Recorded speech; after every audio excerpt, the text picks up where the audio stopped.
মোহনলাল গ্রামের ধনী কৃষক ছিল। তার বউ গায়ত্রীর অসুখে সব জমি বেচে দিতে হয়েছিল।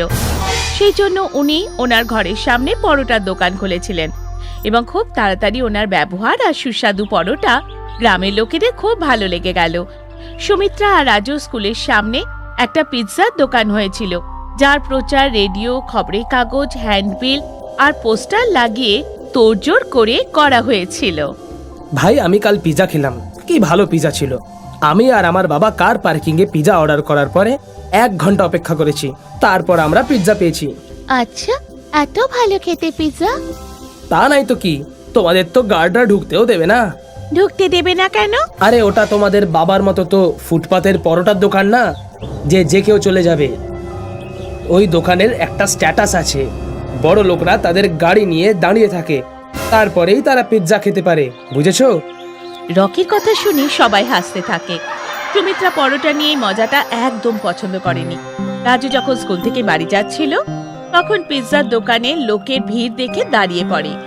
সুমিত্রা ওকে বুঝিয়ে সুঝিয়ে বাড়ি নিয়ে আসে। বাবা বাবা, আমরাও পিৎজা খেতে চাই। ঠিক আছে বাবা, খাইয়ে দেবো একদিন। এখন আমি গরম গরম আলুর পরোটা বানিয়েছি, ওটা খাও। আমি খাবো না, আমি খাবো না, আমি পিৎজাই খাবো। দেখ রাজু, পিৎজার অনেক দাম, অত টাকা আমাদের কাছে নেই যে তোমাকে পিৎজা কিনে দেব, কিন্তু কথা দিচ্ছি যে একদিন তোমায় নিশ্চয়ই পিৎজা খাওয়াবো। না বাবা, আমার কালকেই পিৎজা চাই। যদি পিৎজা না পাই তাহলে আমি কিচ্ছু খাবো না। রাজু, জেদ করিস না, বাবা তো বলছে একদিন আমাদের পিৎজা খাওয়াতে নিয়ে যাবে। না দিদি, আমি কালকেই পিৎজা খাবো। রকি দাদা স্কুলে বলেছিল পিৎজা দারুণ খেতে হয়। আরে রাজু, ও একজন ডাক্তারের ছেলে, ওদের কাছে অনেক টাকা। চল এখন খাবার খা। পরোটা খেয়ে বাচ্চারা ঘুমিয়ে পড়ে, কিন্তু মোহনলালের চোখে ঘুম ছিল না। উনি নিজের গরিব হয়ে যাওয়াটাকে অসহায়ভাবে দেখছিলেন, যে নিজের বাচ্চাদের একটু খাওয়ার চাহিদা মেটাতে পারছেন না। ওনার চোখে জল চলে এলো। ভাবতে ভাবতে জানি না কখন উনি ঘুমিয়ে পড়েছে। পরের দিন সকালে বাচ্চারা স্কুলে যায়। আজও পুরো স্কুলে পিৎজা নিয়ে কথা হচ্ছিল। বন্ধুরা, কাল আমার জন্মদিন, আর কাল সন্ধেবেলায় আমার তরফ থেকে সবার জন্য পিৎজা পার্টি করছি। কাল রবিবার, স্কুলে ছুটি আছে। সবাই কাল সন্ধেবেলায় ভালো ভালো জামাকাপড় পরে চলে এসো, ঠিক আছে? দাদা, আমিও আসবো তো, আমাকে বললে না তুমি? না, তোমরা ওখানে যেতে পারবে না, ওখানে শুধু বড় লোকরা আসে যাদের স্ট্যাটাস আছে। তুমি শুধু পরোটা খাও। চল রাজু, ওদের পিৎজা থেকে ভালো আর সুস্বাদু আমাদের পরোটা। আরে যাও যাও, বাঁদররা কিভাবে জানবে যে আদা কেমন খেতে? স্কুলের বাইরে যে পিৎজার পোস্টার লাগানো আছে সেটাই দেখতে থাকো আর পরোটা খাও, ভেবে নিও পিৎজা খাচ্ছ। রকি, এরকম ভাবে বলতে নেই। চলো সুমিত্রা, ও তো এভাবেই কথা বলে। রাজুর ফটো দেখে পরোটা খাওয়ার কথায় সবাই হাসতে থাকে। সুমিত্রা আর রাজুর খুব খারাপ লাগে। দুজনেই বাড়ি চলে আসে। আরে রাজু, এরকম মন খারাপ করে দাঁড়িয়ে আসো কেন? বাবা, আসলে কথা হলো, রকির কাল জন্মদিন, ও সবাইকে নেমন্তন্ন করেছে, কিন্তু আমাদের করেনি, কারণ ওখানে সব বড় লোকরা আসবে। ব্যাস এই ব্যাপার। কাল আমি তোমাদের জন্য দারুণ আলুর পরোটা বানাবো আর আমরা পার্টি করব।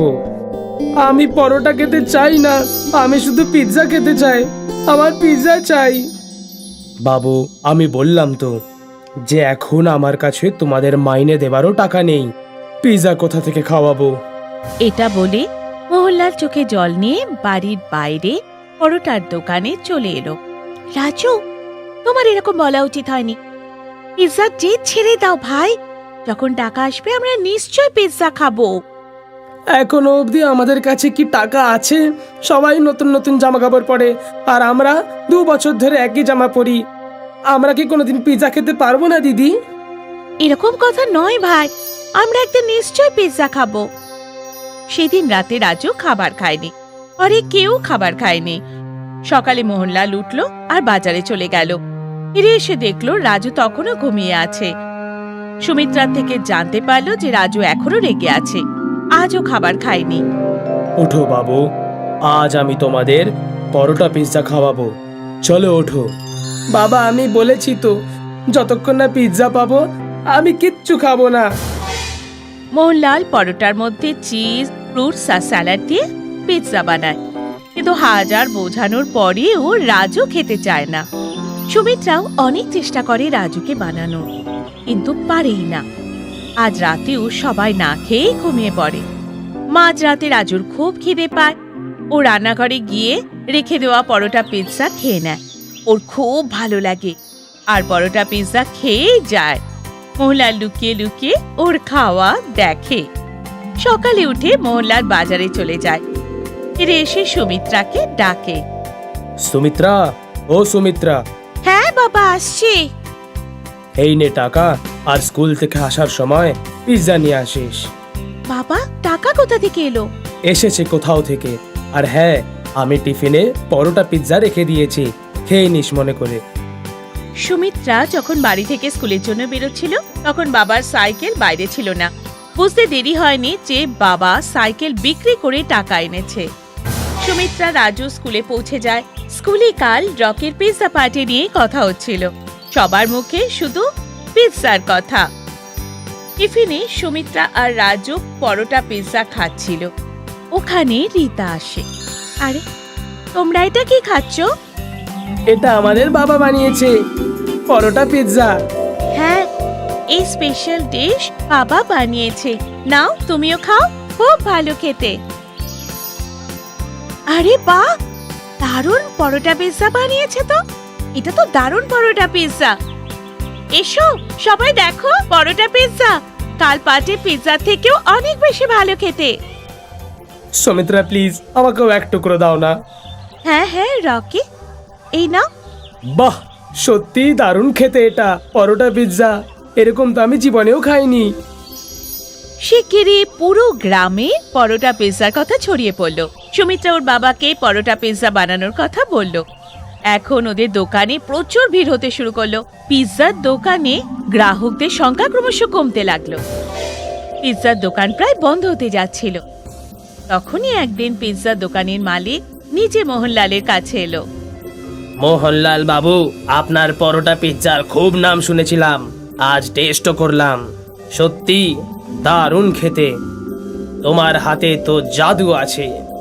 অনেক ধন্যবাদ। কেননা আমরা দুজনে মিলে কাজ করি। আপনি আমার দোকান চালাবেন, আমি ফান্ডিং আর মার্কেটিং দেখে নেব। যা লাভ হবে অর্ধেক অর্ধেক নিয়ে নেব। মোহনলালের এই প্রপোজাল ভালো লাগলো। দুজনে মিলে একসাথে কাজ করতে লাগলো। তাই পিৎজার টেস্ট আর ভালো মার্কেটিং এর জন্য খুব শিগগিরই ওনার দোকান অনেক শহরে খুলে গেল। এখন মোহনলাল বাবু নামে পরিচিত হলো। শহরের বিরাট বড় বাংলোতে থাকতে শুরু করলো।